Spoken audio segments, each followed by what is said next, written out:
Salut l'équipe et bienvenue dans cette nouvelle vidéo où on va rapidement revenir sur les faits marquants, les faits majeurs de cette année 2024 et quelles sont du coup les perspectives que l'on peut attendre pour 2025. Cette vidéo porte sur le marché crypto dans son ensemble, mais on fera un focus quand même sur Bitcoin qui est le leader de ce marché. Donc on a eu un jour historique en 2024 avec le franchissement des 100 000 $, un top probablement pour cette année 2024 puisque j'enregistre la vidéo le 23 décembre autour des 108 000 $. Avant de commencer, je voudrais vous remercier du fond du cœur parce que nous sommes à un an, quasiment jour pour jour, puisque c'était le 21 décembre 2023 que je publiais la première vidéo sur cette chaîne. Donc on est à un an d'historique et vous êtes déjà plus de 3000 à avoir rejoint cette chaîne, ce qui est pour moi extrêmement encourageant. C'est très difficile de créer une audience sur YouTube, donc merci infiniment pour votre confiance. Ça me pousse et ça m'encourage à créer toujours plus de contenu sur cette chaîne, à vous apporter un maximum de valeur. Et donc, je tenais d'abord à vous remercier infiniment pour ça.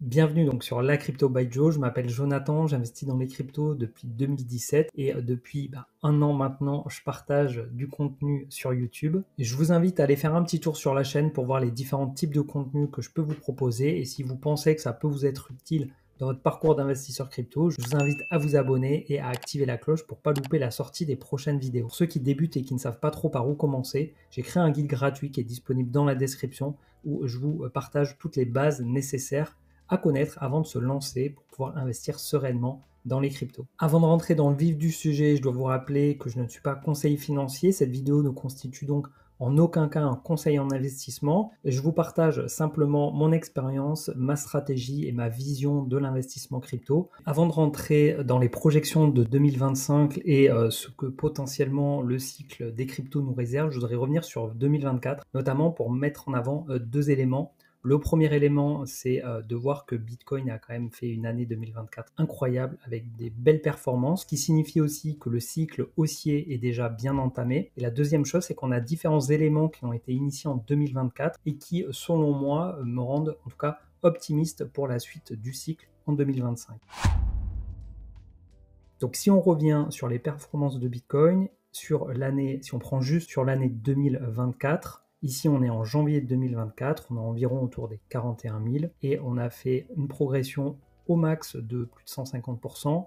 Et si on regarde par rapport à actuellement, on est à plus 127% de performance. Mais surtout, si on dézoome un peu et qu'on regarde depuis le bas de marché qui a eu lieu fin 2022, à ce moment-là, on a une performance de Bitcoin qui est de plus de 500%, quasiment 600%. Donc on est sur un multiple supérieur à 6. Et ça, c'est très important à l'avoir en tête parce que ça signifie que le cycle sur Bitcoin, en termes de performance de bull run, a quand même déjà bien commencé. On le verra tout à l'heure, je pense que Bitcoin a encore le potentiel de monter, mais pour moi, le gros de la performance sur Bitcoin, en tout cas, il est déjà fait. Il aurait fallu se positionner plutôt à ce moment-là, au moment où le marché, du coup, n'était pas du tout intéressant, où personne ne vous parlait de crypto. En tout cas, la majorité des médias de masse. Moi, personnellement, à l'époque, j'étais pas sur YouTube, mais j'étais sur Instagram.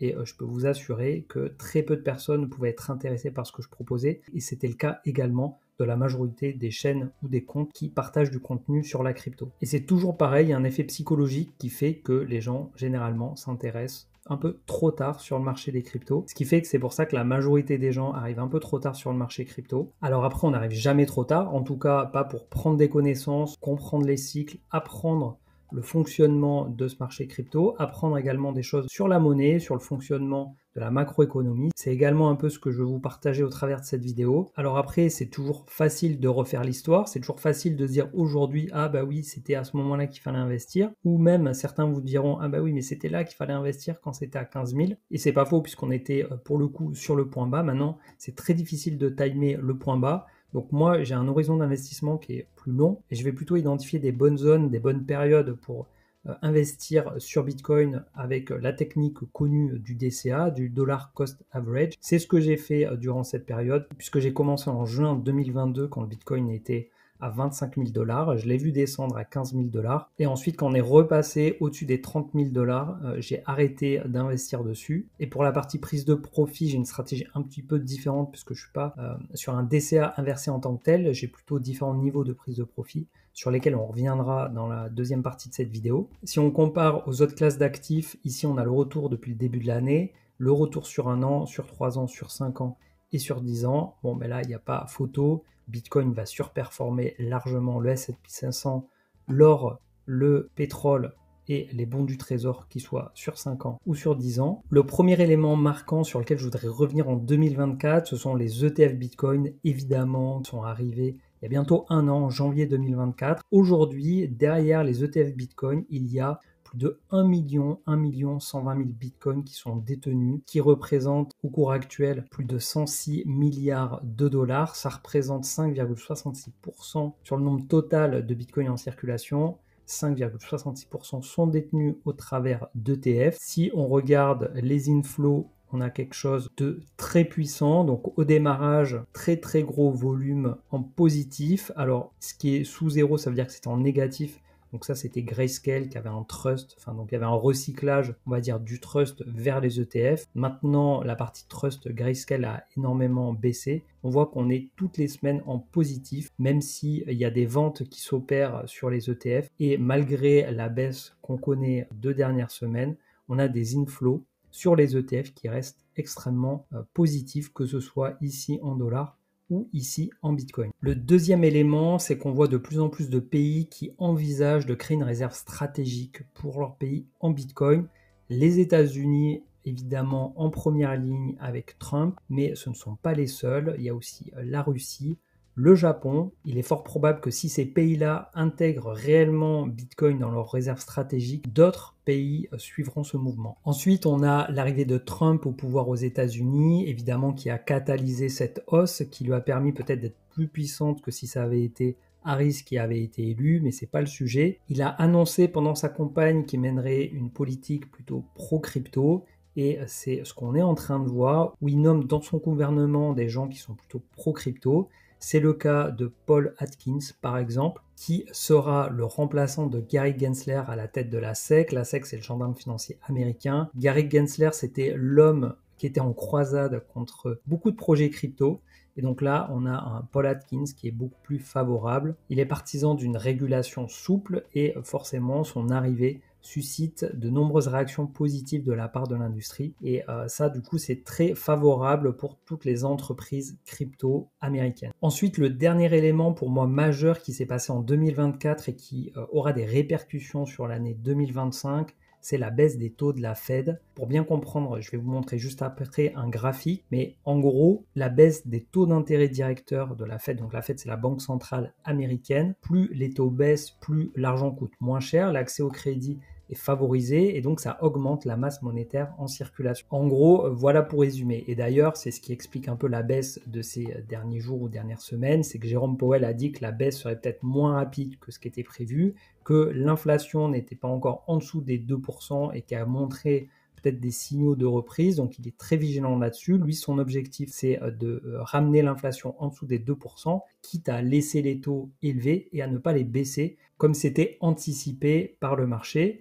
Ici, si on regarde d'ailleurs l'évolution des probabilités des baisses de taux, on n'a plus qu'une baisse de taux. En tout cas, c'est la probabilité la plus forte. Ce serait une baisse de taux du coup qui aurait lieu en mai 2025 et un maintien de ce taux-là pendant toute l'année 2025, donc autour des 4,25%. Maintenant, pour suivre ces taux depuis plusieurs années, ça évolue. Si demain l'inflation baisse et que Jérôme Powell fait un discours beaucoup plus favorable à une baisse des taux rapide dans les mois qui viennent, à ce moment on verra les probabilités également évoluer, mais ça peut très bien aller dans un sens comme dans l'autre. En tout cas, 2024 a marqué un tournant majeur avec l'arrêt de la hausse des taux et le pivot enclenchant du coup une baisse des taux et donc une augmentation des liquidités. Et comme je vous le disais, voici un graphique qui met en avant la corrélation entre les liquidités mondiales et le cours du Bitcoin. Donc on voit en rouge l'évolution du cours du Bitcoin depuis décembre 2023. Donc on a l'historique de 1 an et l'évolution des liquidités en noir. Donc ici, on n'en sait encore trop rien. Ces graphiques sont mis à disposition par Raoul Pal, qui est plutôt très favorable et très optimiste sur Bitcoin et le secteur des cryptos. Toujours sur les liquidités, je voulais vous montrer également ce graphique qui montre un cycle environ de 4 ans, et donc ce qui correspondrait comme par hasard au Bitcoin. des cycles de 4 ans avec des phases de hausse et d'augmentation de la masse monétaire en circulation et des phases de baisse. Et donc on aurait eu une phase de baisse sur fin 2022 et là on serait plutôt sur une reprise avec potentiellement un top sur les liquidités en circulation sur fin 2025, début 2026 avant d'entamer ensuite une baisse. Bon, alors on voit bien évidemment que ça supère exactement cette courbe, mais ça nous donne quand même une tendance qui est plutôt correcte vis-à-vis des liquidités. Donc on est en year over year, donc là ça va indiquer un pourcentage en fait par rapport à l'année précédente de hausse ou de baisse des liquidités en circulation. En ce qui me concerne, donc si je vous en parle et que j'insiste un peu sur la masse monétaire en circulation, c'est que je pense que c'est une des données qui est le plus en corrélation avec l'évolution du prix du Bitcoin et des cryptos en général. Et donc vous l'aurez compris, au vu de cette potentielle encore augmentation des liquidités sur l'année 2025, on va passer à la partie projection. Juste avant de commencer, pour fêter les 3000 abonnés sur la chaîne et dans le cadre des fins d'année, je voulais vous faire une offre spéciale de moins 20% sur les accompagnements club et club premium avec le code BR2025. Le club, selon l'offre choisie, il permet d'accéder à une formation ultra complète de 10 modules qui durent environ 12 heures. Il permet d'accéder également au rapport mensuel, à l'outil de suivi de portefeuille.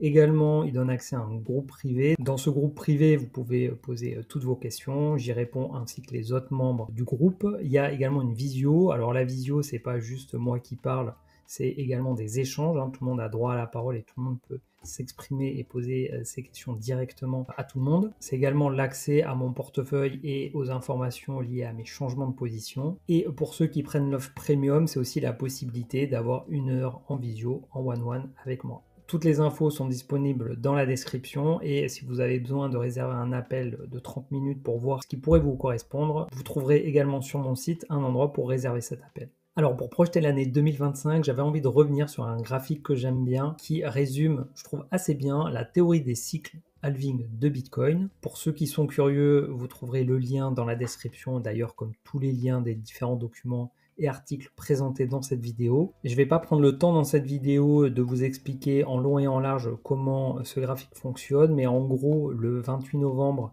c'est une date qui est très importante selon cette théorie, puisque c'est cette date qui marque le point haut, le point bas et l'entrée dans les différentes phases de cycle. Donc il y a 4 phases, il y a une phase verte, une phase bleue, une phase rouge et une phase jaune. Donc l'entrée dans la phase rouge, c'est la phase de l'année de l'ATH. Donc ça va bientôt faire 1 mois qu'on est rentré dans cette phase-là pour viser un potentiel sommet de marché autour du 25 novembre 2025. Évidemment, tout ça est à prendre avec des pincettes puisque on sait très bien que les performances passées ne préjugent pas des performances futures. Le fait est que, et c'est ça qui rend cette théorie intéressante, c'est que si on regarde le passé, le 28 novembre 2021, donc c'est plus ou moins 3 semaines, on était plus ou moins à l'ATH. C'est le cas également au 28 novembre 2017 et en 2013. Et c'est le cas également pour les points bas, donc le 28 novembre 2022, pareil, plus ou moins 3 semaines, 28 novembre 2018 et 28 novembre 2014.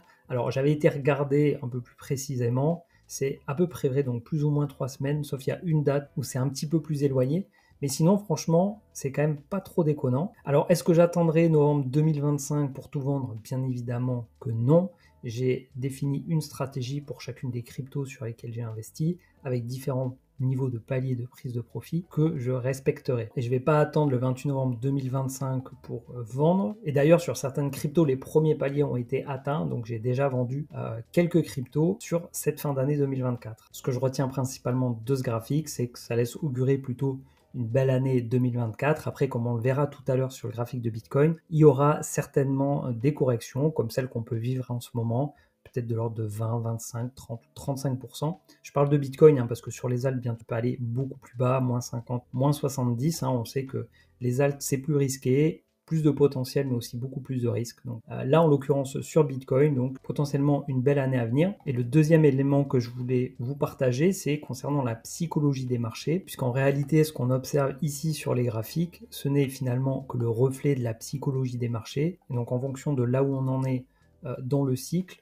que ce soit à la hausse, à la baisse ou en phase plus de stabilisation, eh bien, on va retrouver ces différentes émotions sur le marché. Donc la question que beaucoup de monde se pose en ce moment, ou du moins ce que je peux observer sur les réseaux, c'est qu'il y a une crainte d'avoir atteint donc l'ATH, puisqu'on est arrivé à des niveaux d'euphorie qui étaient quand même importants. Maintenant, est-ce qu'on est sur l'euphorie ultime? Est-ce qu'on est sur l'euphorie d'une fin de cycle? C'est pas vraiment ma conviction. Pour moi, on a passé à la phase de l'espoir, on est plutôt dans une phase d'optimisme. On a eu l'arrivée des médias ici, donc comme on l'a vu il y a un mois notamment avec l'élection de Trump, on a parlé du Bitcoin, on a parlé des cryptos sur la plupart des chaînes, mais c'était pas non plus la folie furieuse.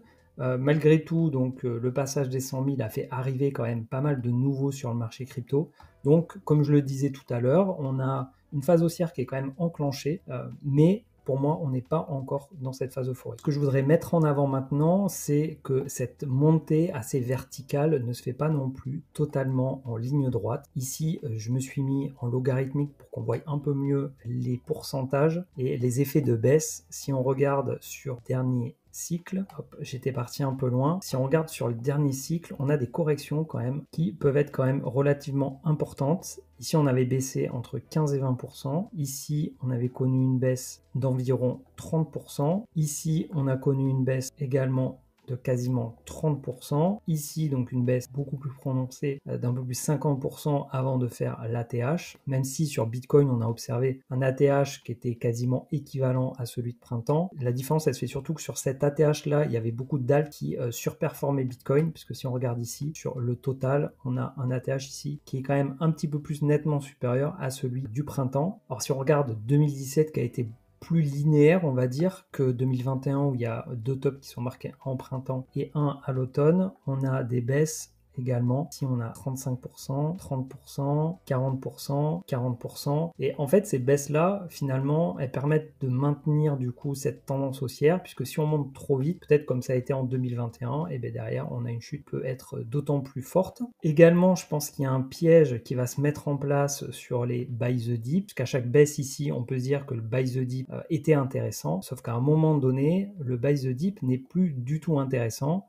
Ici, on va avoir une forte baisse, ça va remonter. On va se dire, ah ben c'est bon, c'est reparti. On va observer du coup des points hauts qui vont être toujours plus bas et des points bas qui vont être toujours plus bas jusqu'au moment où on marquera un bottom avant de repartir à la hausse. Mais ça, du coup, on est en weekly, donc ça s'étale sur plusieurs mois, voire plusieurs années. Donc pour l'instant, on a connu ici une baisse de 30%. Ici, on est en train actuellement de vivre une correction. On est à peu près à moins 15%, mais du coup, ça pourrait descendre jusqu'aux 80 ou 70 000 dollars avant de repartir à la hausse. Mais du coup, tout ça pour vous dire, attention à ces dips. Ne vous habituez pas trop à buy the dip parce qu'à un moment donné, ce sera un gros piège. Au niveau des cibles que je vise sur ce cycle, donc vous le savez, j'aime bien utiliser les extensions de Fibonacci. On va se mettre sur le point bas, le point haut et le point bas. Ici, je vais également tracer les extensions sur le cycle précédent. Ici, point bas, point haut, point bas. Ici, sur le cycle précédent, donc on était entre les 2,618 et les 3,618. Sur le cycle précédent, je ne vais pas le tracer, mais on a été au-delà des 3,618. On observe un tassement de la volatilité, c'est normal. Bitcoin est de plus en plus capitalisé. Actuellement, il fait quand même pas loin de 2000 milliards de dollars. Donc, faire bouger son cours,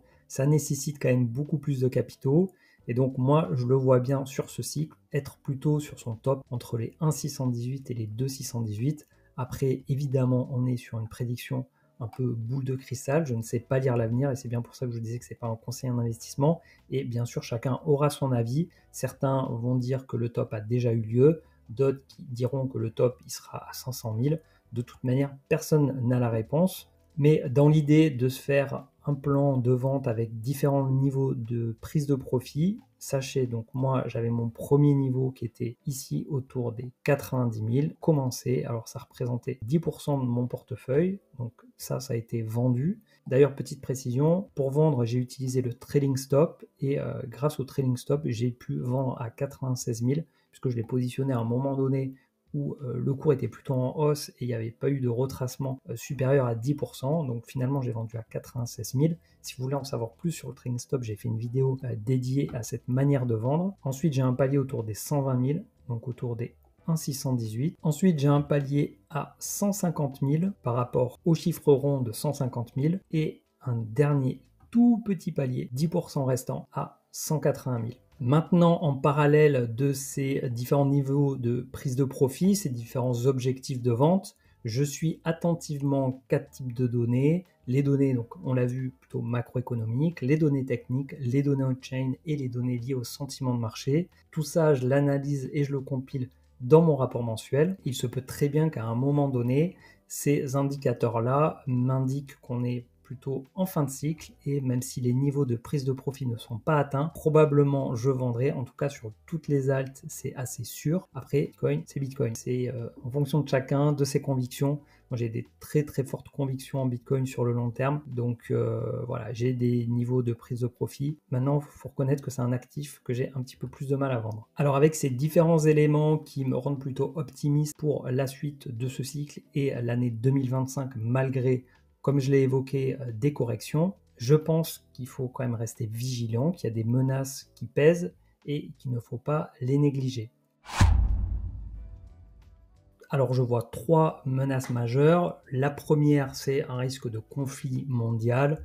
Comme vous le savez, la guerre est présente dans plusieurs régions du globe. On n'est pas à l'abri d'une escalade et donc une guerre mondiale et qui aurait des conséquences assez dramatiques sur l'économie et forcément le marché crypto. Sans parler bien évidemment de l'impact que vont vivre ces populations et dont les investissements crypto seront vraiment le dernier de leurs soucis. Le deuxième, ce serait une récession économique qui orienterait les liquidités plutôt vers des obligations d'État plutôt que des actifs à risque comme le marché crypto peut l'être. Et le troisième, donc on a parlé des liquidités, donc ce serait un resserrement des liquidités. Finalement, peut-être plus de baisse de taux, voire une rehausse des taux sur l'année 2025. Donc voilà, ces 3 éléments qui pourraient amener à avoir une année 2025 qui soit beaucoup moins favorable que ce que j'ai pu vous partager jusqu'à présent.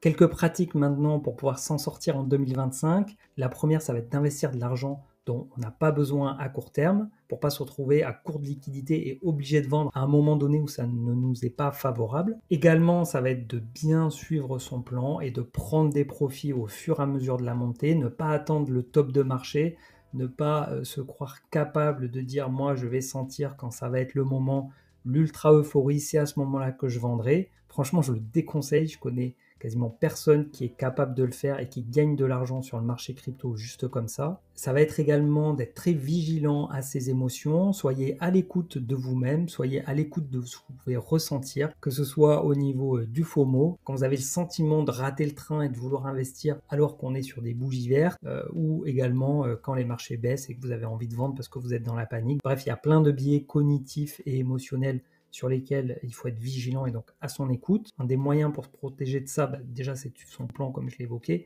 mais c'est également peut-être se couper du bruit, couper un peu les réseaux, couper un peu l'actualité, arrêter de regarder son portfolio tous les jours, prendre de la distance par rapport au marché pour être plus efficace. Alors je ne vais pas avoir l'étude à vous partager, mais il me semble qu'il y a une étude qui montre que moins on en fait sur le marché, moins on fait d'opérations, moins on fait de transactions, plus on est performant. Et la dernière bonne pratique, c'est de continuer ce que vous êtes en train de faire, de vous former, de vous éduquer, de mieux comprendre l'écosystème dans lequel vous êtes en train d'investir ou dans lequel vous comptez investir. Et pour ça, j'ai bien prévu d'être là toute l'année 2025 et bien plus encore. Et pour ceux qui voudraient aller plus loin avec moi, je vous rappelle que dans la description, il y a un lien pour pouvoir accéder à une offre spéciale de fin d'année. Merci beaucoup d'avoir regardé cette vidéo jusqu'au bout. Si elle vous a plu, mettez un petit like. Également, dites-moi en commentaire ce que vous en pensez. Est-ce que vous voyez plutôt une belle année 2025 à venir ou au contraire, vous voyez plutôt beaucoup de risques, beaucoup de menaces? L'espace commentaire est fait pour échanger sur le sujet de la vidéo. Je vous souhaite une belle fin d'année 2024 ou un bon début d'année 2025 selon quand vous regardez la vidéo. À très vite dans une nouvelle vidéo et d'ici là, portez-vous bien. Ciao!